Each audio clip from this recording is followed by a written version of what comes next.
Daripada kalian membuli di sosial media nggak ketemu orangnya, dosa. Mendingan ketemu orangnya, ayo bully kita semua ini. Jangan ada yang menyentuh Tio. Oke.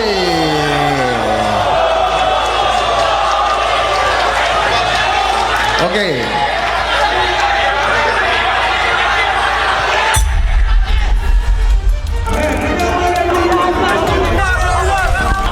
Pemerintah ngapain?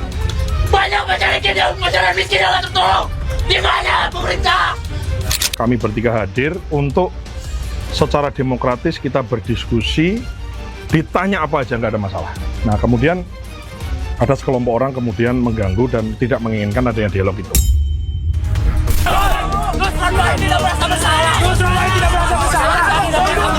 Saya yakin mahasiswa berdemo untuk mencari solusi, bukan untuk mencari kerusuhan, bukan untuk mencari ribut, bukan untuk menciptakan permusuhan dan menciptakan ketegangan, tapi mencari solusi karena rakyat butuh solusi. Kabinet ini bukan kabinet kerja, tapi kabinet untuk tidak ada oposisi. Kami tidak akan mengejar-ngejar mereka. Seandainya mereka menjawab satu pertanyaan sederhana saya, apakah mereka merasa bersalah?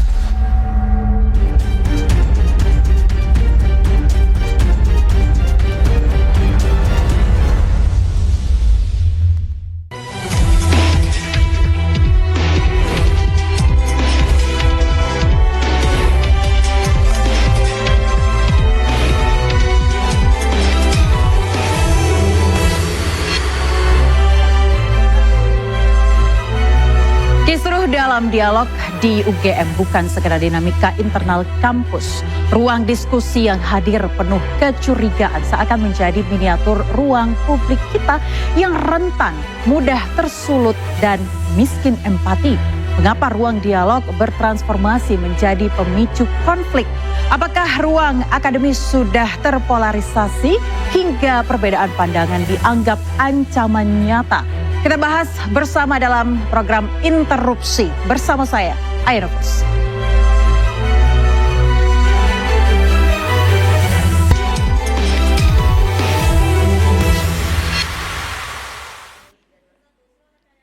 Seperti biasa pemirsa, di studio Interupsi kami selalu hadirkan narasumber yang kredibel. Saya akan langsung kenalkan saja, di sebelah kanan saya sudah ada Bang Ali Mokhtar Ngabalin, Ketua DPP Partai Golkar. Ayah, selamat malam. Assalamualaikum warahmatullahi wabarakatuh. Waalaikumsalam. Ini saya pakai baju kuning bukan karena Golkar ya. Ya, tidak apa-apa. Tapi supaya adil karena ada Bang Ansi, saya juga pakai sepatu merah. Kalau warna jangan pernah ada dominasi penguasaan siapapun. Betul warna sekali. itu netral. Baik, malam ini kita netral ya. Dan juga saya mau ucapkan selamat datang untuk Bang David Pajung, aktivis 98 Pro Prabowo Gibran. Selamat malam Bang, terima kasih sudah hadir. Terima kasih. Lama berbuku apa? Siap. Sudah lama tidak bertemu. Iya, sudah lama itu bertemu. juga. Dan juga di sebelah kiri saya ini juga ada aktivis 98 juga, Ansi Lema, juru bicara PDI Perjuangan. Malam Ayah. Terima kasih Bang, cocok sekali ya. Anda sudah hadir di sini pada malam hari ini. Dan juga sudah ada pengamat politik Bang Pangi Syarwi Caniago. Malam Mbak Aya. Terima kasih sudah hadir. Asosiat Profesor. Malam Asosiat Profesor Bang Ali. Bukan. Profesor udah profesor 2 kali Bang Ali. Ini sebagai informasi juga seharusnya Bang Budiman Sujatmiko juga hadir pada kesempatan malam hari ini, namun last minute tadi katanya sedang ada acara, jadi harus cancel ke interupsi. Baik, saya ingin ingatkan kepada seluruh narasumber di interupsi ini, Anda boleh adu gagasan, boleh berargumen, tapi pastikan Anda katakan interupsi. Saya ke Bang Ngabalin terlebih dahulu. Bang, di forum diskusi yang dihadiri Budiman Sujatmiko, Sudaryono dan juga Nusron Wahid yang Anda mungkin secara pribadi cukup kenal begitu ya. Dikatakan oleh mahasiswa UGM bahwa ini adalah bukan forum diskusi substantif, tapi malah seperti ajang pamer pencapaian pemerintah. Menurut Anda seperti apa? Pertama terima kasih Ayah, kemudian kakak saya, kemudian Pangi, Abang David juga, pemirsa semua, terima kasih. Saya terus terang baru tadi mendengar rekamannya, kemudian pernah juga lihat di video, tetapi saya pikir itu biasa saja ya. Tapi yang paling biasa saja maksudnya apa? Biasa saja itu saya pikir dialog biasa saja, karena Sudah lama saya baru lihat ada dialog di Tanah Lapang. Karena kami hanya Di bisa... tengah-tengah mahasiswa. Iya, biasanya itu Idul Fitri atau Idul Adha di Tanah Oke, Lapang. baik. Ini ada diskusi Tanah Lapang. Yang kedua, saya jujur tidak mengerti apakah itu undangan mahasiswa UGM atau terakhir tadi dikasih tahu sama Bang Seto kalau itu adalah acaranya sahabat kita Budi dan si Budi. Di acara itu kemudian mengundang bapak-bapak menteri itu kalau nggak salah. Jadi saya pikir dalam alam demokrasi seperti hari ini dan anak-anak mahasiswa, adik-adik mahasiswa, saya kira kita ini semua aktivis. Aktivis jadi biasa saja dalam pengertian bahwa mungkin mereka berdialog. Kalau konflik tidaklah, karena itu bukan Amerika, Iran, dan Israel. Saya kira sudah damai juga sekarang kan. Jadi yang paling pokok itu adalah ada nilai yang harus diambil, ada value yang kira-kira harus bisa menjadi pembelajaran antara mahasiswa dan pejabat pemerintah. Apa value-nya kira-kira, Bang? Iya, Tadi dikatakan jadi ajang pamer pencapaian pemerintah. Iya, setidaknya begini, kalau dulu waktu kami di KSP itu ada satu mata kegiatan yang namanya KSP mendengar. Juga datang ke mahasiswa, tapi kita duluan mengirim surat, mengabarkan mereka, kami akan menceritakan ini atau nanti mereka menyampaikan masalah-masalah apa yang kira-kira bisa sampai ke presiden atau pemerintah. Jadi kalau umpama hari ini juga itu pertemuan kemudian menjadi bagian daripada untuk bisa menyampaikan program-program pemerintah. Di antaranya ketika orang ribut tentang MBG, orang ribut tentang Koperasi Merah Putih, orang ribut tentang sekolah rakyat dan lain-lain, boleh jadi mungkin mereka bisa menjelaskan. Tetapi saya setuju bahwa pertemuan itu harus bisa terjadi dialog yang setara, equal. Tapi ketika Anda melihat ada interupsi oleh sejumlah mahasiswa ketika diskusi sedang berlangsung, apakah itu menurut Anda normal dan sesuai dengan asas-asas demokrasi? Saya tidak ikuti acaranya secara keseluruhan. Tetapi saya mau kasih tahu bahwa acara itu bagus. Acaranya bagus ya. Pencapaian pemerintah artinya wajib untuk disampaikan Tapi kepada... rupanya hanya 45 menit, habis itu bubar, kacau. Iya, karena tadi tidak kondusif akhirnya. Baik, terima kasih Bang Antoni. Saya ke Bang Ansi dulu. Bang, Anda juga sebagai aktivis 98 ya, Anda melihat bahwa interupsi yang dilakukan oleh mahasiswa ketika diskusi itu berlangsung, apakah sudah sesuai dengan asas-asas demokrasi, Bang? Ayah, saya itu bertanya-tanya. Acara kemarin di UGM itu monolog ataukah dialog? Kenapa saya bilang demikian? Kalau dialog, subjeknya itu harus setara. Subjeknya itu harus equal. Narasumbernya harus setara, merepresentasikan berbagai pihak, bicara dalam ruang yang setara, dan juga dalam durasi pembicaraan yang setara. Meskipun ada sesi tanya jawab. Itu menunjukkan bahwa itulah yang disebut dengan dialog. Kalau kita lihat kemarin, 3 orang narasumbernya itu berasal dari satu blok. Mewakili pemerintahan Presiden Prabowo Subianto. Sementara yang lain adalah peserta yang diundang ke acara itu. Acara itu diselenggarakan di kampus UGM. Kalau zaman kami dulu waktu mahasiswa dan aktivis menyelenggarakan sebuah diskusi, itu mahasiswa nggak mau hanya menjadi pelayan intelektual. Ya, harus ada representasi narasumber dari sivitas akademika. Baik mahasiswa sebagai narasumber dan juga dosen ataupun juga peneliti. Supaya apa? Menunjukkan bahwa memang forum ini adalah forum yang representatif. Jadi bukan saja cover both sides, tetapi bahkan cover all sides. Sehingga diskusi ini menjadi sesuatu yang objektif dan adil. Dan yang bicara ini bukan Ansilema. Yang bicara ini filsuf politik namanya John Rawls, yang mengatakan yang namanya dialog itu harus memenuhi prinsip dan kaidah dasar, harus ada diskursus intersubjektif. Jadi kalau kita lihat kemarin, subjek utamanya itu 3 narasumber itu. Yang lain itu datang sebagai pihak yang diundang. Jadi dengan demikian harus ada narasumber dengan lainnya. demikian kalau kita lihat ini forum dialog ataukah monolog yang cenderung lebih dekat kepada semacam ceramah dan sarasehan yang sifatnya melakukan sosialisasi satu arah kepada para mahasiswa atau partisipan yang hadir di situ? Itu yang pertama pertanyaan saya. Pertanyaan yang kedua, itu kemarin itu diskusi atau lebih dominan sensasi dan provokasi? Kenapa? Kita bisa putar, ya.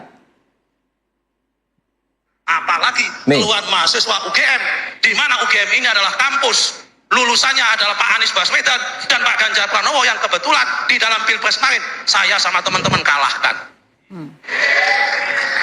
Loh kok iya kan faktanya begitu kan? Ya, ini kan faktanya. ini forum ini kalau tidak salah berbicara tentang nilai-nilai Pancasila dalam implementasi kehidupan berbangsa, bermasyarakat, bernegara.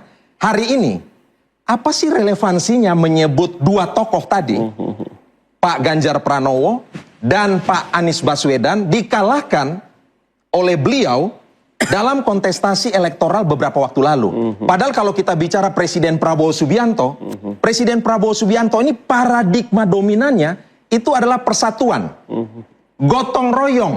Fase kontestasinya sudah selesai, sekarang menuju kepada fase rekonsiliasi bahkan konsolidasi dan sinergi untuk membangun bangsa. Kalau pernyataan-pernyataan awal saja sudah cenderung agak provokatif, tentu ini kan membakar ya para peserta yang lain begitu. Dan mahasiswa yang datang ke situ tentu sudah punya penilaian tersendiri terhadap pemerintahan Presiden Prabowo Subianto ini. Dan dalam konferensi pers mahasiswa UGM kemarin, mereka mengatakan bahwa mereka mengalami krisis kepercayaan terhadap pemerintahan ini karena berbagai alasan.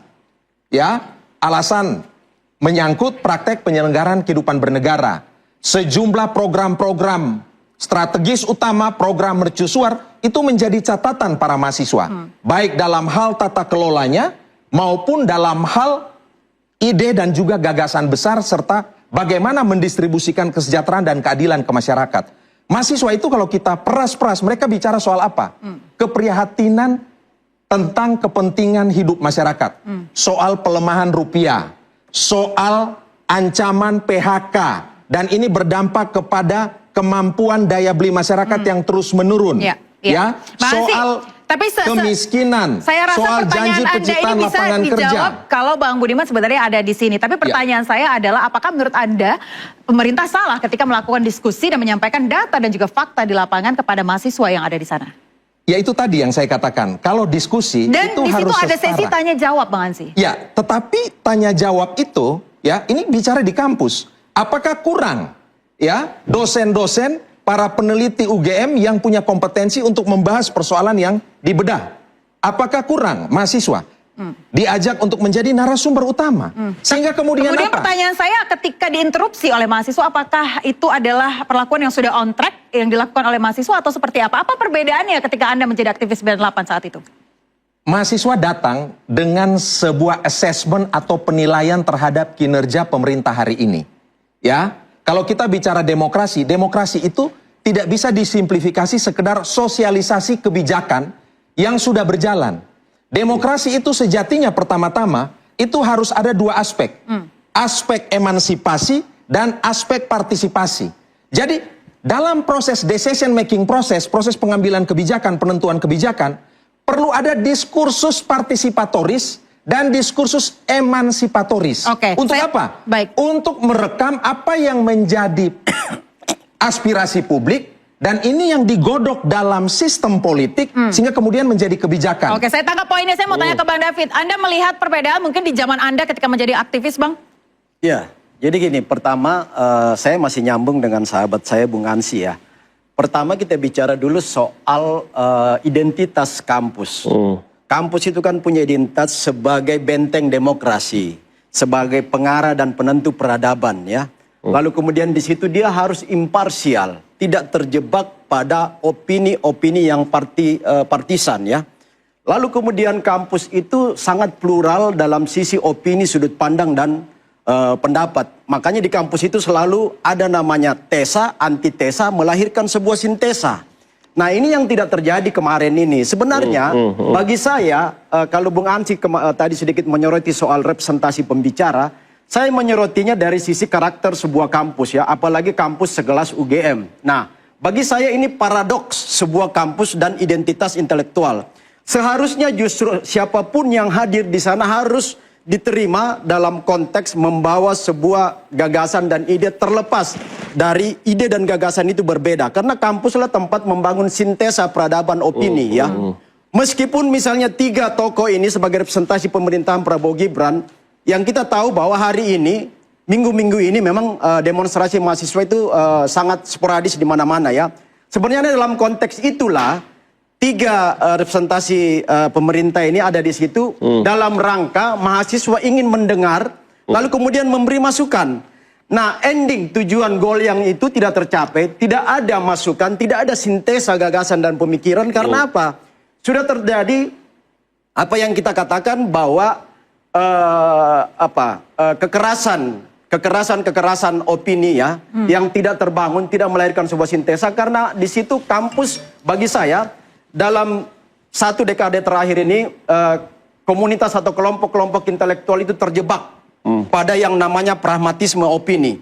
Mereka sering tampil di berbagai ruang-ruang publik, membawa identitas akademisi, membawa identitas sebagai orang kampus, tetapi opininya sangat parsial, melakukan keberpihakan. Berarti menurut Anda yang yang terjadi pada saat itu ini adalah sebuah anomali dari aktivitas dari demokrasi anomali di dan kampus. paradoks sebuah kampus. Oke, berarti Anda setuju dengan apa yang disampaikan oleh Kepala Bakom. Oke, baik, kita akan bahas detailnya lagi, Bang David, usai jeda, tetaplah bersama kami. Tahu. Terima kasih Anda masih diinterupsi. Saya kembali lanjutkan ke Bang David terkait tadi Anda bilang anomali, paradoks. Bahkan Wamentan dalam klarifikasinya mengatakan bahwa ada sekelompok atau penyusup yang sengaja memprovokasi agar diskusi ini dihentikan. Ya, saya pikir gini Mbak, satu fenomena yang kemarin ribut-ribut membuat BEM-BEM teman-teman aktivis mahasiswa, adik-adik mahasiswa ini kan terbelah dalam 2 kutub kan. Satu kutub yang mendukung si Tio itu mantan ketua BEM UGM dan satu komunitas BEM Bersatu itu yang menolak itu. Karena apa? Bagi BEM Bersatu itu, Tio dan kawan-kawannya ini sudah disusupi oleh pragmatisme politik yang mendesain gerakan-gerakan mereka yang tidak lagi murni. Oh, jadi menurut Anda ada desain? Dan tidak murni gerakan mereka? Kalau melihat pengusiran dalam forum-forum dialog seperti ini, apalagi sekelas menteri yang harusnya memberikan penjelasan, bahkan di situ sebenarnya kesempatan yang harus... Bahkan ada data dan fakta. Ya, harusnya adik-adik mahasiswa itu memanfaatkan momen itu untuk mengejar pertanggungjawaban moral pemerintah, meminta penjelasan secara detail, bahkan memberi masukan. Karena salah satu ciri kampus itu adalah problem solver kan, menawarkan solusi dari sebuah problem yang mereka analisis. Tapi itu tidak terjadi karena bagi saya itu terjadi kedangkalan, kemandulan intelektual adik-adik mahasiswa yang kemarin itu. Oke, nah, sebentar, saya tangkap poinnya. Saya ke Bang Pangi dulu karena Bang Pangi belum diberikan kesempatan. Tadi dikatakan bahwa ada desain di balik orasi-orasi yang disampaikan, bahkan penghentian salah satunya di diskusi UGM kemarin, Bang Pangi. Menurut Anda seperti apa, Bang Pangi? Iya, Mbak Aya. Anda? Ya, sebenarnya memang di dalam politik itu tidak ada yang alamiah, tetap ada desain. Apapun yang terjadi, termasuk soal kemarin Samsul menerima mahasiswa, itu kan desain. Nggak bisa lepas, termasuk soal... Ya, siapa maksud Anda? Enggak, ini temanya beda sekali. Cuma saya hanya, artinya tidak alamiah. Beliau sekarang sedang ada di Papua ya, membawa artinya, apalagi cuma debat dan diskusi kan. Apakah itu tidak? Ya memang acaranya aja udah didesain dari awal kan. Oke. Nah, kalau Bang Silema tadi kan mengkritik tidak ada trigger, tidak ada istilah second opinion, tidak ada ketimpangan, tidak equal gitu kan. Karena tidak ada pembanding untuk men-challenge pikiran itu, untuk mentesiskan dialektika tesis, antitesis, sintesis itu. Nah itu ya, makanya kalau Mbak Aya bilang itu alamiah atau tidak alamiah, ya itu bagian dari desain semua gitu. Tetapi itu apakah salah atau benar dalam politik itu sah-sah saja. Yang namanya pemerintah untuk mensosialisasikan apa yang menjadi capaian, apa yang menjadi keberhasilannya, untuk dalam rangka menaikkan approval ratingnya, supaya memberikan harapan, menjawab semua kegelisahan, pertanyaan-pertanyaan publik selama ini. Dan mereka datang ke kampus, tentu dengan keberanian juga, tidak semua juga pejabat kita yang semewah mental itu loh. Itu mental seperti itu memang mental aktivis sepatu miring itu. menteri-menterinya ini kan aktivis semua. Iya. Kalau mental-mental pejabat anak mami, anak papi nggak sanggup, pada kabur semua. Ya kan? Nah ini maksud saya, ini sebenarnya kita apresiasi di situ. Yang kedua adalah, memang kekuasaan itu kan pada dasarnya prinsipalnya itu kan buta dan tuli kan. Nah perlu untuk dikritik kan dalam konteks itu. Cuma dalam konteks ini kan republik ini kan diuji bukan karena debat dan diskusi sebenarnya. Republik ini diuji karena hasil sebenarnya outputnya. Nah kalau kita mencermati generasi kita sekarang dengan model generasi zaman dulu dengan salah pikiran itu kan langsung mendowngrade personal. Saya nggak suka Bang Ali itu bukan karena pikiran yang nggak suka, orangnya juga nggak suka saya. Itu persoalan ini melatih pikiran berbeda ini nggak gampang. Saya di mahasiswa saya latih itu. Anda boleh nggak suka dengan pikiran saya, tapi Anda jangan sampai memaksakan nggak suka dengan wajah saya. Itu nggak boleh kemudian memukul rata nggak suka Bang Alinya, pikiran wajahnya pun nggak suka. Nah ini kan kemudian memunculkan ketidakmampuan di dalam berpikir untuk lebih berbeda dalam pikiran itu. Nah sehingga memang banyak kritik kemudian di saat mahasiswa dulu dibubarkan diskusinya, di saat mahasiswa dulu tidak diberikan ruang untuk berdiskusi. Nah tiba-tiba ini ada pejabat atau pemerintah yang ingin berdiskusi, tiba-tiba itu yang dibubarkan. Itu yang angle-nya di situ sekarang juga terjadi kan. Nah cuma di satu sisi itu juga kadang-kadang saya juga berpikir ada juga challenge pikiran saya. Kalau misalnya temanya adalah tema tentang Pancasila dan ekonomi gitu kan. Nah, apa yang diperdebatkan di situ kan juga banyak pertanyaan gitu. Isu yang dibangun di situ. Kenapa harus apakah di situ ahli Pancasilanya gimana? Kalau ahli ekonominya mungkin ada nggak cocok juga Menteri Pertanian ngomong ini di situ kan. Mungkin ideologi ekonomi Pak Prabowo adalah yang berdasarkan Pancasila itu yang disampaikan. Mungkin ada pasal 33 itu mungkin ya. Tambahan dari Bang Ansy. Saya ingin menegaskan bahwa memberi stigma, cap atau melabeli suatu kelompok kritis dengan mengatakan bahwa ini misalnya bagian dari desain besar, ya ditunggangi oleh kelompok-kelompok tertentu dan dibiayai oleh kelompok-kelompok tertentu, ini adalah cara rezim. Kalau zaman 90-an, 98 dulu, cara rezim totaliter Orde Baru itu untuk memberangus gerakan mahasiswa, untuk memindahkan ya dari substansi kepada hal-hal yang remeh-temeh.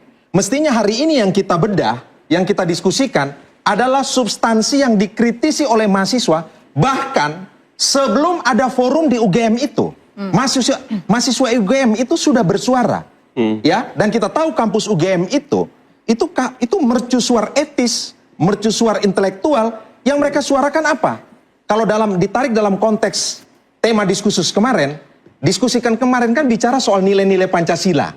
Lalu bagaimana dalam implementasi hari ini? Mahasiswa UGM melihat ada gap yang sangat besar.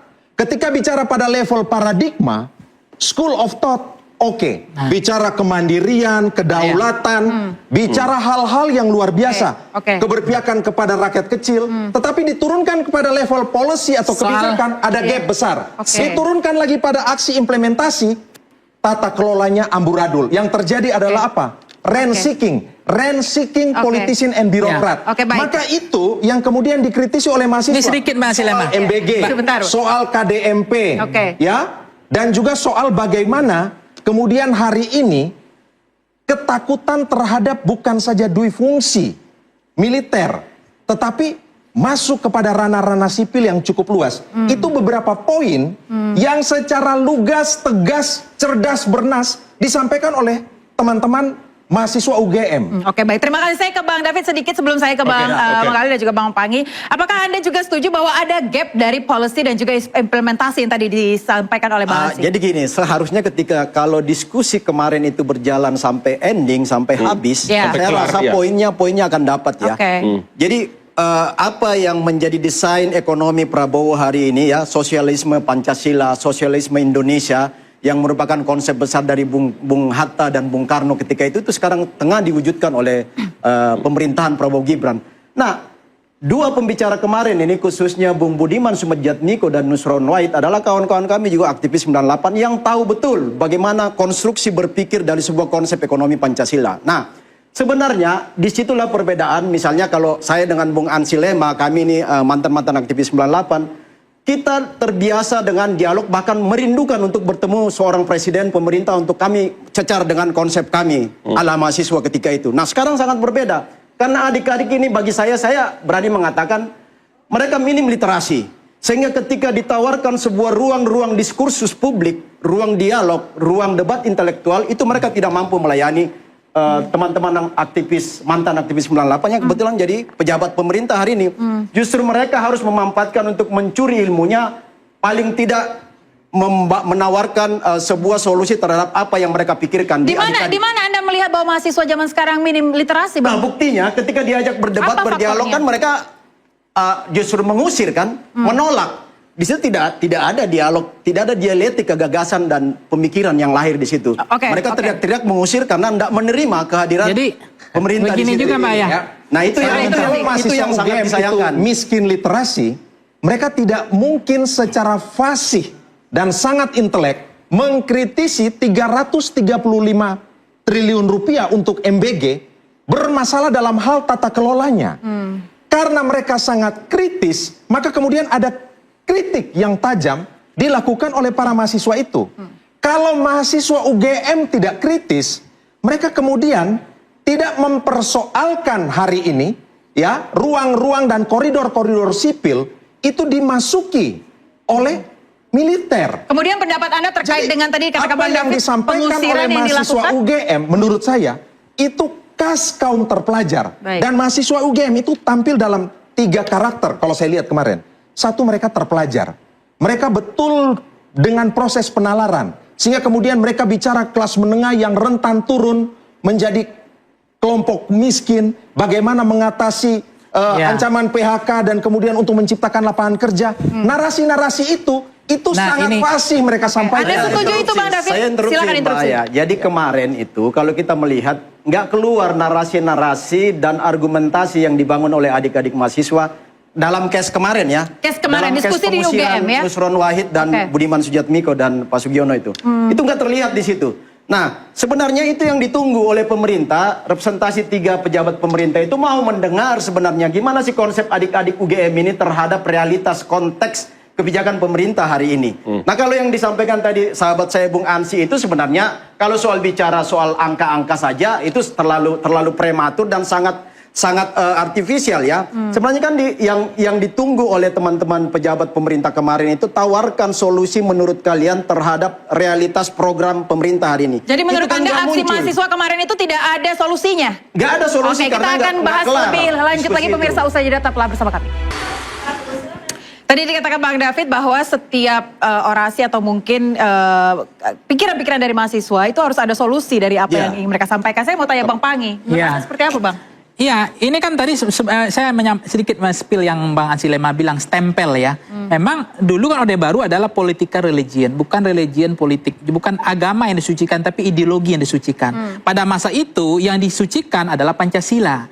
Jadi Pancasila tidak salah, tapi digunakan untuk instabilitas politik. Jadi kalau ada orang yang kritik, ada yang protes, ada yang melakukan demonstrasi, dianggap anti Pancasila, anti instabilitas, anti pembangunan. Dan darahnya boleh untuk karena memunculkan disorder ketidakteraturan bisa ditertibkan oleh negara. Kalau sekarang atas nama Pancasila.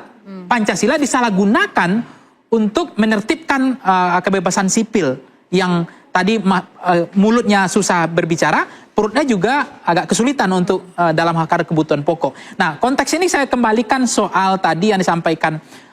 Saya tetap orang yang komit dan konsisten. Konsistensi saya, ketauladanan itu berasal dari jauh dari kekerasan fisik. Itu saya ikut. Saya nggak akan geser itu. Bahwa itu memang salah, memubarkan itu nggak boleh. Kita nggak bela. Nah, itu nggak kita bela, kita lepas. Cuma persoalannya, apakah itu tidak... Sebentar, membubarkan diskusi itu yang dilakukan oleh mahasiswa itu tidak boleh. Itu tidak boleh dibenarkan. Sampai kiamat nggak boleh dibenarkan. Karena itu keluar dari asas-asas demokrasi itu tadi. Nah, kalau kemudian kita geser lagi ini bentangan empirisnya, lapisannya, itu oke, kita lepas lagi. Ini kan distrust yang mungkin dibiarkan terlalu lama. memunculkan animo kepercayaan publik, membangun trust building itu susah, tapi itu disia-siakan selama ini. Contoh, harga dinaikkan suka-suka hati. Harga apa? Ya, misalnya kalau dulu kan naikan bensin itu, BBM itu kan harus DPR, harus penuh kehati-hatian, deliberatif, prudensi. Tapi itu kan dinormalisasi oleh rezim sebelumnya juga. Tiba-tiba naik malam hari, tiba-tiba turun siang hari. Ya kan? Itu kan kemarin itu dicicil, ditabung dulu nih. Tiba-tiba minyak kita diumumkan naik. Mau menaikkan minyak kita aja diumumkan. Yang diumumkan itu bukan bego Bang Ali. Yang diumumkan itu kalau minyak kita turun kan. Apa yang diumumkan? Itu kan menabung lagi. Habis itu menterinya ngancam-ngancam. Mau lawan rakyat. Ya kan? Suka nantang-nantangin rakyat. Siapa yang termasuk tadi Menteri Nusron tadi. Ya kan? Itu kan membuat lele dalam kolam makin keruh. Ada lele makin keruh. Jadi maksud Anda ini adalah kumpulan kemarahan dari terus masyarakat. Dicicil lagi adalah negara rakyat udah bayar pajak luar biasa, mulai dari pajak jual beli, pajak kendaraan, pajak bangunan, pajak kita beli token listrik, pajak restoran, ya kan, pajak BPATB, pokoknya banyak, cuma satu pajak yang nggak dipungut rakyat, pajak kita cebok aja nggak, ya kan?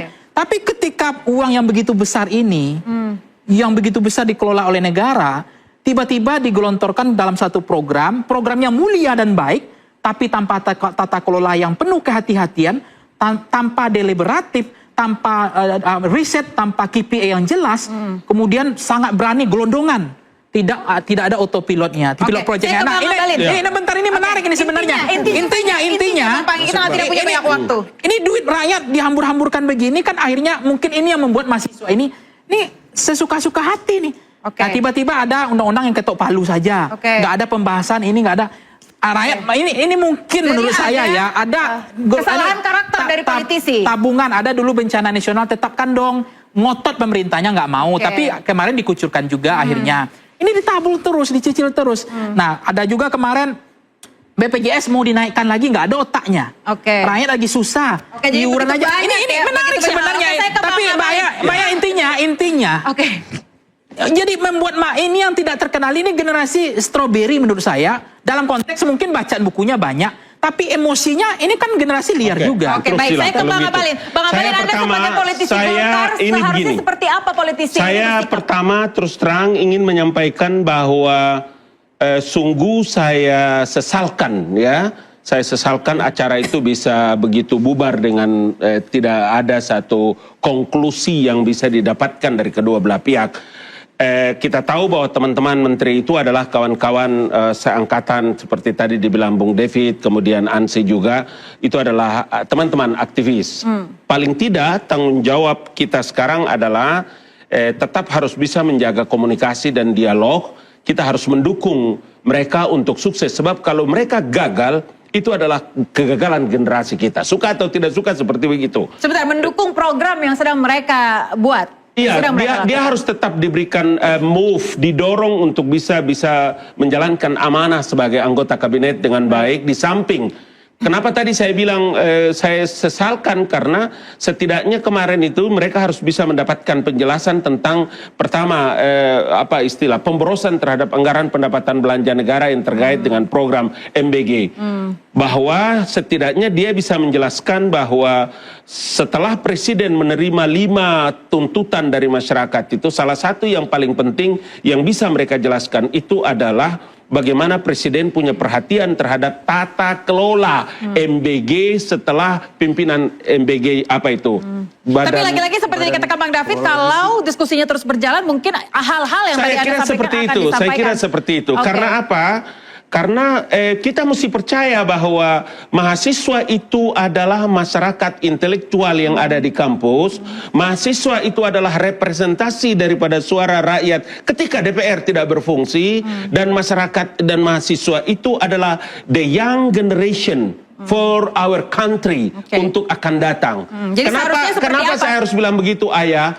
Pangi, Ansi, saya dan David, kita punya tanggung jawab dalam semua agama bilang begini bunyinya. Didik dan binalah generasimu karena mereka akan hidup pada zaman yang berbeda dengan di mana kalian hidup. Mereka tidak hidup seperti kita di zaman 98. Dia hidup pada zaman yang berbeda. Saya masih ada tanda pistol, saya masih ada tanda kepala bocor pada zaman itu. Kalau abang buka, menjadi aktivis. iya kan begitu. Jadi maksud saya kita punya tanggung jawab untuk bisa menyampaikan pesan-pesan penting. Paling tidak narasi penting yang harus dibangun, yang harus bisa untuk memberikan motivasi tersendiri bagi generasi baru. Oke, jadi apa yang salah dalam diskusi kemarin, Bang? Tidak ada yang salah. Waktunya tidak boleh saling menyalahkan menurut saya. Waktunya kita adalah saling untuk mengevaluasi. Pemerintah ini bukan malaikat. Ini pemerintah ini manusia biasa yang bisa salah, bisa juga benar. Kalau dia salah kita harus berarti tidak boleh menyalahkan. Tapi menurut Anda apa yang kurang berarti? Yang kurang adalah kita harus membangun kebiasaan budaya berdialog. Dialog kemarin para menteri dengan mahasiswa itu satu acara yang luar biasa. Saya kurang paham siapa yang membuat acara itu, tetapi konsep dialog adalah konsep yang penting. Dan yang kedua, kalau kita tidak membicarakan, tadi Anda katakan bahwa menyampaikan pikiran harus ada tanggung jawab, harus bertanggung jawab. Saya ke Bang Ansy, Bang, menyampaikan pikiran harus bertanggung jawab. Ayah, tidak adil kalau kita menyimpulkan peristiwa kemarin yang terjadi di UGM hanya melihat kasus kemarin itu. Oh, jadi kita harus Anda itu melihat sudah ada kumpulan-kumpulan. lebih Artinya panjang, tabungan, bentangan. lebih komprehensif. Mahasiswa itu datang dengan titik keresahan, dengan kekecewaan. Mahasiswa itu datang dengan keresahan yang sudah menumpuk. Terhadap apa? Terhadap berbagai praktek penyelenggaraan kekuasaan negara. Mereka datang, mereka sudah dengan pertanyaan-pertanyaan bahwa ketika bicara Tapi tidak ada pertanyaan, Bang. Sepertinya kemarin itu bahkan Pak Nusron saja mengajak mereka ke Papua, tapi tidak ada respon. Karena memang pembicaranya itu cenderung satu arah. Itu kan sudah berjalan sekian proses, kan begitu. Dan cenderung yang seperti pembukaan tadi saya katakan, lebih terkesan sebagai agenda sosialisasi. Bahkan sebelum sosialisasi itu berlangsung, terkesan lebih banyak sensasi, miskin argumentasi, bahkan provokasi kepada para mahasiswa. Tapi apa yang salah dengan sosialisasi pencapaian pemerintah? Loh, sosialisasi itu monolog, itu satu arah, itu bukan diskursus. Kalau diskursus itu yang saya katakan, ada tesa, antitesa, dan sintesa, seperti yang dikatakan oleh kawan saya tadi, Bung David. Jadi mahasiswa sebenarnya kan mahasiswa itu kan pertanyaannya sudah ada. Ya misalnya. Tapi apa yang membuat, Bang, ini pertanyaan yang saya dari tadi sudah pikirkan, apa bedanya mahasiswa yang berkumpul di tempat diskusi itu dengan mahasiswa yang datang dan menginterupsi diskusi itu? Ya artinya kan begini, contoh sederhana aja, kita boleh bicara bahwa misalnya MBG bagus dari segi konsep menurut pemerintah, tapi mahasiswa bertanya sederhana, lalu apa manfaatnya bagi petani tradisional dan kecil, peternak di desa-desa dan juga nelayan tradisional. Kalau kita bicara bagaimana ini bisa membangun multiplier effect, itu yang tidak pernah bisa dijelaskan dan dijawab selama ini. Jadi begini, Ayat, yang Ansy bilang itu, makanya tadi saya bilang, kalau acara itu umpama tidak bubar, setidaknya mungkin bisa mendapatkan pengertian. Umpama begini, kan yang ditangkap sekarang ini kan kepala dan wakil-wakilnya. Sekarang Presiden terima apa yang mungkin disampaikan dari 5 pesan itu. Maka yang dilakukan sekarang itu adalah tata kelolanya dievaluasi, tata kelolanya diperbaiki. Bagi saya anak Papua ini, Fak-Fak, Ansy, kita orang NTT ini dari Toraja, orang-orang di kampung ini, anak-anak keluarga kita ini sangat perlu itu dengan MBG. Demi Tuhan, saya bersumpah atas nama Tuhan, MBG itu sangat amat penting bagi anak-anak kita di kampung-kampung sana.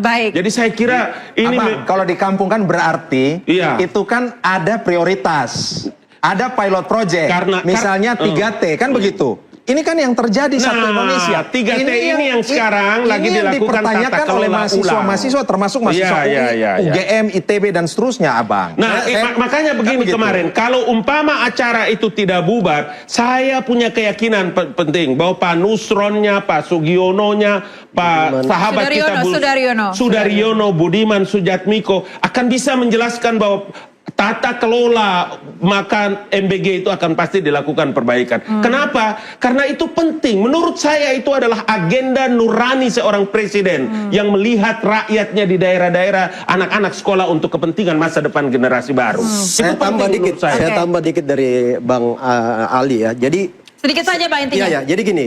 Ketika kehadiran kawan-kawan kemarin yang merupakan representasi pemerintah itu ingin menjelaskan sebenarnya bahwa demo-demo selama seminggu kurang lebih ini kan sudah ada langkah-langkah action real yang dilakukan oleh pemerintah menjawab kegelisahan aspirasi adik-adik mahasiswa. Contohnya dengan pemecatan dan langsung proses hukum 3 pimpinan MBG BGN ya. Lalu kemudian sudah ada suspend dari 27.000 dapur SPPG. Pemerintah sudah melakukan suspend 2.200 dapur yang dianggap bermasalah. Itu langkah action ya. Nah itu juga yang diminta oleh adik-adik mahasiswa. Nah, saya lebih mengapresiasi kelompok mahasiswa yang atas nama BEM Bersatu yang kemarin datang menggeruduk kantor Wapres, minta waktu kepada Wapres untuk menyampaikan aspirasi mereka, gagasan mereka, dan diterima baik oleh Wapres. Di situ terjadi diskursus dialog. Akhirnya ada solusi yang mereka lahirkan bersama. Dan itu ditunggu oleh adik-adik BEM Bersatu itu. Ketimbang dengan yang saya katakan bahwa kekerasan-kekerasan dialog itu, pengusiran ya, menolak diskursus itu terjadi, menolak dialog, nggak ada solusi yang dilahirkan sebagai, padahal kampus itu salah satu yang saya katakan ciri kampus adalah menawarkan sebagai problem solver. Menawarkan artinya solusi. sudah ada evaluasi yang dilakukan oleh Sebenarnya pemerintah. sederhana, interupsi dilakukan itu karena ada krisis kepercayaan akut dari mahasiswa. Krisis kepercayaan akut dari terhadap mahasiswa. Kita pemerintah akan ini. bahas lebih lanjut usai jeda, pemirsa, tetaplah bersama kami. Terima kasih Anda masih di interupsi. Saya kembali ke Bang Ansy. Bang, tadi Anda menyentil soal kepercayaan. Ya, kepercayaan itu sesuatu yang sangat mahal dalam politik. Kepercayaan itu muncul kalau ada kepuasan atas kinerja pemerintah. Dan kepuasan atas kinerja pemerintah harus dibangun dengan reputasi kerja yang konkret dirasakan oleh masyarakat. Dan diskusi kita malam hari ini mestinya bukan cuma fokus menyasar pada siapa yang mengkritik dan bagaimana cara mengkritiknya. Tetapi jauh lebih penting itu adalah substansi yang dikritik itu apa. Ini yang harus ditangkap oleh pemerintah, ngerti akar persoalan yang dikritisi sehingga kemudian solusi itu tepat sasaran. Nah, ini sebenarnya yang diinginkan oleh para mahasiswa. Baik, saya akan kembali lagi kepada Anda nanti untuk closing ya Bang ya. Kita ada di segmen terakhir. Saya ke Bang Ngabalin terlebih lagi. Bang, jadi seharusnya ruang dialog seperti apa yang harus dilakukan pemerintah sehingga suara mahasiswa juga bisa didengar. Apalagi tadi dikatakan Bang Pangi bahwa ini adalah kumpulan-kumpulan emosi sudah dari lama begitu ya. Saya mengerti Ansy sampaikan, saya mengerti yang disebutkan oleh Pangi, saya juga mengerti apa yang tadi David kemukakan. Karena begini, dalam situasi seperti hari ini saya setuju bahwa apa yang saya usulkan bahwa membuka ruang dialog dengan publik itu sangat amat penting. Artinya begini, saya juga berpendapat bahwa tidak akan mungkin sebuah pemerintahan yang dipilih oleh rakyat. Luar biasa kan dukungan masyarakat kepada Prabowo Gibran ini. Tidak mungkin mereka akan bisa menyia-nyiakan rakyatnya. Apa-apa yang dilakukan oleh pemerintah dan program-program yang mereka canangkan ini pasti untuk kepentingan masa depan bangsa, termasuk kepada generasi. MBG ini kan sebetulnya cita-cita seorang Presiden Prabowo itu untuk masa depan generasi yang cerdas kan. Jadi saya mau bilang bahwa dikatakan ruang MBG dialog juga menjadi salah satu hal yang membuat Prabowo dipilih oleh rakyat. Iya, ruang dialog itu penting. Ruang dialog itu penting dan saya memang harus, insya Allah saya akan sampaikan kepada Pak Menteri Nusron karena dia sama-sama dengan saya di Partai Golkar. Saya juga akan bilang kepada Partai Golkar, kepada Ketua Umum bahwa waktunya sekarang adalah pemerintah hanya bisa mendengar. Mendengar dan mengevaluasi, mendengar dan melaksanakan, mendengar dan jangan berhenti. Bosan, capek dikritik, tetapi harus kita terus untuk bekerja untuk kepentingan masa depan bangsa. Satu lagi yang saya mau bilang, Ayah. Intinya Bang, kalau kita bisa lewati apa yang sedang dan akan dilakukan dengan berbagai macam tantangan masyarakat dan pemerintah, kita semua bisa lewati kisah ini, maka Indonesia akan muncul sebagai negara yang kuat dan luar biasa terima kasih. pertahanannya. Bang Pangi, ruang dialog seperti apa yang harusnya terjadi dan dilakukan oleh pemerintah? Ya begini Mbak ya, pertama konsistensi keteladanan itu harus datang dari puncak kekuasaan. Dalam konteks ini presiden. Saya tidak mencermati belakangan ini Presiden Prabowo tidak seperti Prabowo yang dulu gitu. Memang yang dulu seperti apa Bang? Ya tetap menggebu-gebu tapi dia menjaga wibawanya, pidato kerakyatannya. Tidak kemudian sampai menjulurkan lidah sambil nyenye-nyenye dengan mimik seperti itu. ini saya nggak tahu ilmu dari siapa ini penyakit seperti ini. Kaitannya dengan ruang dialog seperti apa, Ini Bang? kan, ya maksud saya, pada tema. itu kan juga menjadi pemantik kemarahan-kemarahan emosi publik gitu. Kemudian bilang anjing menggonggong, kapilah berlalu. Nah ini menurut saya sangat tidak tepat gitu. Jadi makanya saya bilang, jangan-jangan pidato presiden inilah yang kemudian merusak kinerja presiden sendiri gitu. Padahal kinerja Presiden Prabowo ini, mohon maaf, ini udah banyak yang bagus ini. Nah, tapi karena pidatonya, maka saya bilang, sarankan stop dulu dah pidato-pidato dulu gitu. Karena ini yang kemudian menjadi gelap semuanya. Dolar lah, kayak nggak baca buku Presiden Prabowo, dolar nggak butuh di desa. Padahal ini pembaca buku yang paling hebat Presiden Prabowo ini, 50 buku per hari. Kalau ke luar negeri itu bacaan bahasa Inggris. Masa kalah sama mantan presiden bacaan komik sama Doraemon Shinchan? Jadi ini yang menurut saya ada problem. Ini pertanyaan saya logis ya, logik. Bagaimana ini bisa terjadi gitu loh? Dengan Prabowo hari ini. Apakah karena setelah virus gemoy ini begini jadinya? Padahal kinerja Presiden Prabowo ini luar biasa. Ini saya sampaikan loh, prestasi Presiden Prabowo hari ini loh, yang udah dicapai loh. Tidak menaikkan harga haji, meski kan aftur naik ya Bang Ali ya. Itu kita apresiasi dulu, dia naikin haji aja tiap tahun. Nggak ada jemaah haji yang terlantar. Bagaimana? Nggak ada. Bahkan angka kematian turun kemarin baru disampaikan oleh. Kemudian apresiasi bantuan bencana Sumatera kemarin 1 triliun. Sudah menjadi badan kita apresiasi. Kemudian ada soal Bang Ali ya, pupuk murah kan, pupuk diturunkan subsidi kan. Kita nggak tahu apa realita di lapangannya, tapi itu fakta gitu. Jadi intinya adalah komunikasi yang disampaikan oleh termasuk Presiden kemudian ini begitu ya. Iya, pembatasan media sosial, pemotokan aplikasi pinjol terhadap buruh, pengangkatan P3K, termasuk perampasan aset ini mau diseriuskan. Oke, baik. Ini luar biasa. Oke, ditambah prestasinya Bang. Tapi saya mencermati ya cukup sementara dulu. Ini kayaknya Mbak Aya memaksa saya harus berpacu dalam melodi. Oke, baik. Jadi komunikasinya ya yang harus diperbaiki ke depannya. Iya, ini soal begini, kepercayaan Kang Hucu ya, Bang Aya. Iya. Menghargai perasaan rakyat. Menghargai. Mengembirakan. Bentar, Mbak potong dulu. Saya menyampaikan ini pikiran Kang Hucu saja benar ini. Kita punya waktu yang banyak, Bang. Ada 3 kepercayaan yang nggak boleh hilang. Kehilangan makanan, kalau hilang rakyat bisa cari makanan sendiri. Kehilangan keamanan rakyat bisa cari keamanan sendiri. Ada 1 dari 3 ini yang nggak boleh hilang, yaitu kepercayaan trust. Trust. Kalau trust yang hilang itu susah. Walaupun masyarakat itu nggak makan, tapi kalau masih percaya, dia akan memberikan harapan kepada presidennya. Terima kasih. Ke Bang David. Bang David, seperti apa? Pertanyaan yang sama. Ruang dialog seperti apa yang seharusnya dilakukan? Ruang dialog itu karena gini, ini kan era post-truth ya. Era pasca kebenaran. Di mana manipulasi lewat teknologi itu sangat masif terjadi. Coba lihat di medsos. Maka signifikan begitu urgennya para menteri, wakil-wakil pemerintah itu menjelaskan dalam forum-forum seperti yang kemarin itu. Tetapi kan ada penolakan di situ. Lalu kemudian dari mana mereka bisa menerima kebenaran itu, informasi yang berimbang, kalau tidak mendengar dari sumbernya langsung. Itu yang pertama. Yang kedua saya bilang kampus itu harus menempatkan diri selalu sebagai pada positioning imparsial. Tidak memihak. Para akademisi kampus juga harus ada pada posisi imparsial. Jangan parsial ya.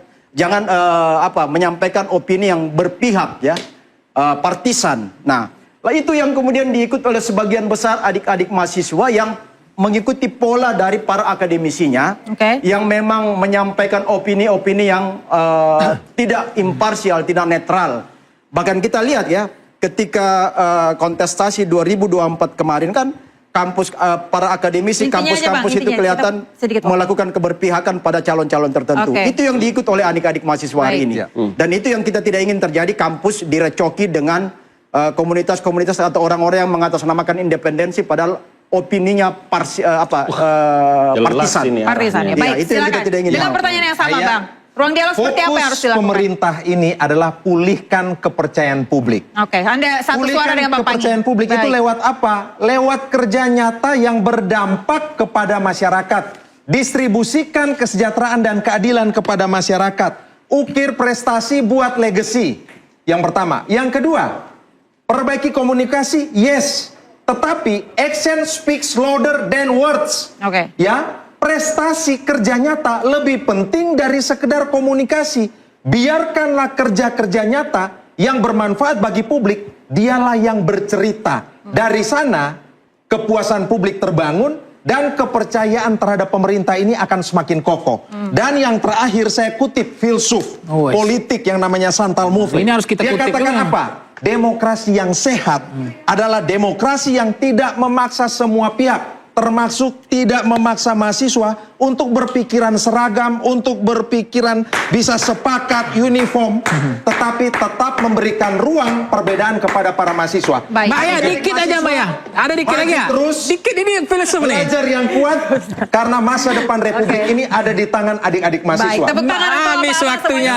Mendukung pemerintahan Prabowo Gibran. Kita yang hadir Itu yang di penting. studio Instruksi Ya, Pembebasan supaya berpendapat Mantap adalah filsuf nafas kita, Pak Ansi demokrasi. Lema Lidah ini. yang dipaksa diam tak akan memadamkan kebenaran. Sebab Berpacu moralitas melodi selalu kita. menemukan cara untuk bersuara. Saya Aya Nufus, saya pamit. Selamat malam dan sampai ketemu pekan depan. Memang susah sama Mbak yang ngatur napas.